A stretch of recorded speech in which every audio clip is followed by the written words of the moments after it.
আমার 5 মাসের বেবির জন্য একটা দারুণ জিনিস অর্ডার করেছি, চলো তোমাদেরকে দেখাই। তো আসসালামু আলাইকুম সবাইকে, কেমন আছো তোমরা সবাই? সকালে ঘুম থেকে উঠে বিছানা পরিষ্কার করে গুছিয়ে তারপর আমার বেবির জামা কাপড়গুলো ধুয়ে রোদে শুকাতে দিলাম। আজকে আমার বেবির জন্য একটা পার্সেল এসছে। আমি কি ছেলেকে ব্যারিস্টার বানাবো, এই টাইপের অনেক কথা শুনেছি শুধুমাত্র এই জিনিসটা কেনার জন্য, কিন্তু আমার মনে হয়েছে আমার বেবির জন্য এটা খুবই গুরুত্বপূর্ণ। এখানে আছে 1 বছরের কম বাচ্চাদের জন্য ভীষণই আকর্ষণীয় এবং মজাদার কিছু বই। এখানে টোটাল 12টা বই আছে, তোমরা চাইলে 6টাও পারচেস করতে পারো। বইটির সাইজে একটু ছোট এবং বইয়ের ধারগুলো খুব মসৃণ, পাতাগুলো চকচকে এবং মোটা, তাই সহজে ছিঁড়বে না। আর বইগুলো ওয়াটারপ্রুফ, জল পড়লেও সহজে নষ্ট হবে না। শিশুরা বইগুলোকে মুখে নিলেও কোনো রকম ইনজুরি হবে না। বাচ্চাদের মোবাইল হাতে না দিয়ে এই বইগুলোকে হাতে দিলে তারা এগুলোর সাথে খেলবে এবং তারা দেখবে, শিখবে।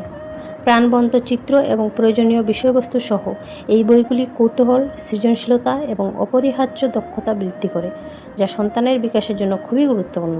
বইগুলোর জন্য আমার বেবি হয়তো অনেক ছোট, কিন্তু সে সারাদিন এই বইগুলো নিয়েই খেলে। ভিডিওটি ভালো লেগে থাকলে অবশ্যই লাইক, কমেন্ট, শেয়ার করে দেবেন। টাটা।